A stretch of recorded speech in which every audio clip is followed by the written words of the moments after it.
Hello everyone, I welcome you all to this YouTube channel. अगर आप नए हैं हमारे यूट्यूब चैनल पे, प्लीज़ इसको लाइक एंड सब्सक्राइब कर लें, जिससे कि आगे आने वाली ऐसी और भी इन्फॉर्मेटिव वीडियोस आपको टाइम टू टाइम मिलती रहें और आप हमारे साथ कनेक्टेड रहें।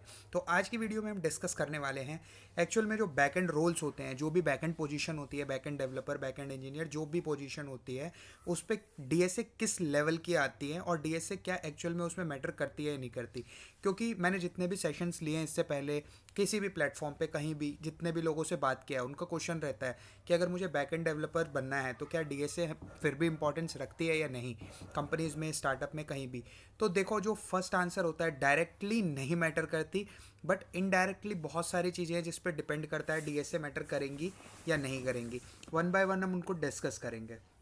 डायरेक्टली नहीं करती का क्या मतलब होता है कि डायरेक्टली कोई भी डीएसए का कोड हम बैकएंड के कोड पे नहीं लिखने वाले हैं।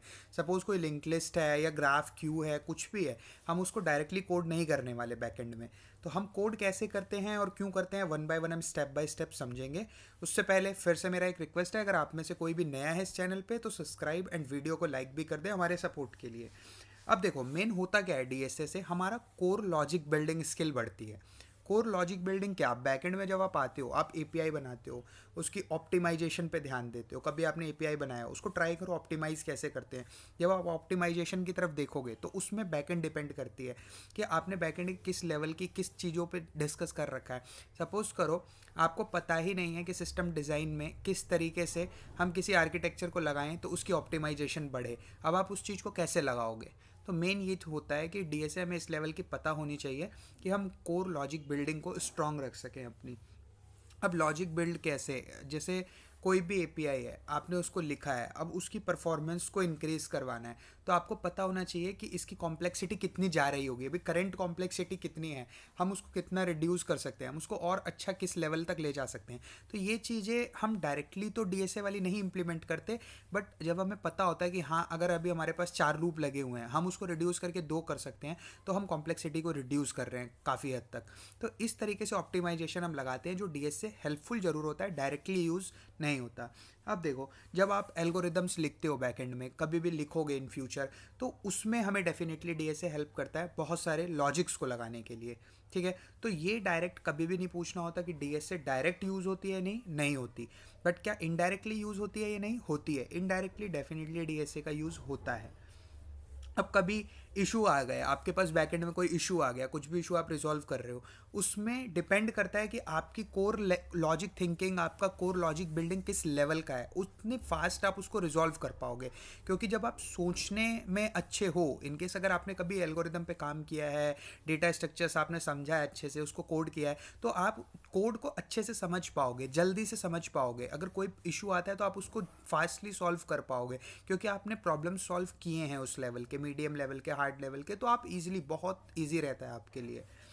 अब सपोज करते हैं नेक्स्ट, कभी टीम में आपके फीचर कोई नया आना है तो आपको भी उसमें रखा जाएगा, क्योंकि आप फीचर में कंट्रीब्यूट कर सकते हो, आप एक गुड थिंकर हो, आप एक अच्छे लॉजिक बिल्डर हो, तो आपको उस टीम में रखा जाता है कि आप और भी फीचर्स के ऊपर डिसाइड कर सकते हो। आप इवन बता सकते हो और कौन से ऐसे तरीके हैं जो हम लगा के उस फीचर को और ऑप्टिमाइज़ करें और अच्छा बनाएं। तो इन तरीके के बेनिफिट आपको देखने को मिलते हैं अगर आपको डीएसए अच्छी लेवल की आती है तो। इवन आपको अगर मीडियम लेवल की भी डीएसए आती है, आपको काफ़ी सारे बेनिफिट्स ज़रूर देखने को मिलते हैं।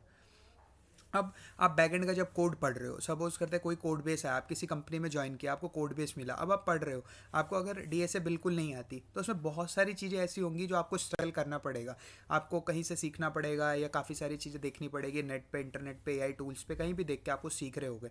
बट अगर आपने उस लेवल की कोर कोडिंग कर रखी है तो आपको आधी से ज़्यादा चीज़ें डायरेक्टली पता लग जाएंगी, देखते हैं कि क्या कोड में काम चल रहा है। क्योंकि जब हम डीएसए का कोई भी प्रॉब्लम सॉल्व करते हैं तो हम वहाँ पे सिर्फ प्रॉब्लम सॉल्व नहीं करते, हमें ये भी पता लग रहा होता है कि हम क्या लॉजिक लगा रहे हैं, हम और अच्छा किस तरीके से कर सकते हैं, कोड को किस 2 तरीके से सॉल्व कर सकते हैं। तो किसी का भी लिखा हुआ कोड आप इजीली समझ पाओगे जब आपकी लॉजिक बिल्डिंग अच्छी होगी, जब आपका प्रॉब्लम सॉल्विंग स्किल अच्छा होगा। तो अब ये चीज़ें होती है मेनली। ये बहुत ज़्यादा क्वेश्चन था, इसलिए मैंने सोचा 4-5 मिनट में इस चीज़ को बताएं कि किस किस लेवल की डीएसए प्रोजेक्ट्स में इंपॉर्टेंस रखती है, क्या एक्चुअल में पूरी डीएसए बैकएंड में यूज़ हो जाती है, पूरी नहीं होती। अगर आप as a core backend developer जाना चाहते हो तो उतना ज़्यादा फोकस मत करो, बट यस मीडियम और इतना आपको डीएसए आना चाहिए कि आप बैकएंड के एल्गोरिदम, डेटा स्ट्रक्चर्स पे भी काम कर सको। बैकएंड में भी काफ़ी सारी चीज़ें होती है, अगर कैशिंग लगती है या कुछ भी लगता है, डेटा स्ट्रक्चर्स है वो भी कहीं ना कहीं इनसाइड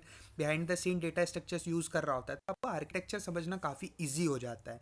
डायरेक्टली नहीं बट इनडायरेक्टली बहुत बेनिफिट मिलता है। इसलिए मेरी ये आपको ओपिनियन रहेगी कि आप डेफिनेटली डीएसए को सीखें, एटलीस्ट कवर अप करें सारी टॉपिक्स को, कुछ प्रॉब्लम सॉल्व करें, बेसिक बेसिक सारे टॉपिक्स को टच करते हुए सब पे कुछ कुछ प्रॉब्लम सॉल्व करके ही अपने रोल को फाइनलाइज करें।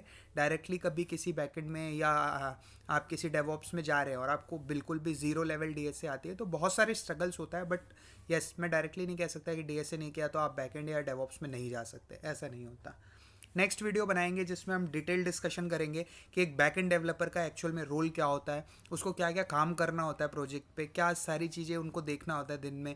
तो मैं ट्राई कर रहा हूँ कि नेक्स्ट वीडियो इसके ऊपर लेके आए जो काफ़ी इंटरेस्टिंग होने वाली है। और अगर आप चाहते हैं कि वो वीडियो आपको भी टाइम से पहले मिल जाए इन्फॉर्मेशन नोटिफिकेशन, तो चैनल को सब्सक्राइब जरूर कर लें और इस वीडियो को लाइक कर दें अगर एक पॉइंट भी आपको लगा हो कि वैलिड है और आपको बेनिफिट मिला उस पॉइंट से। तो बाय बाय, मिलते हैं नेक्स्ट वीडियो में एक अच्छे टॉपिक के साथ।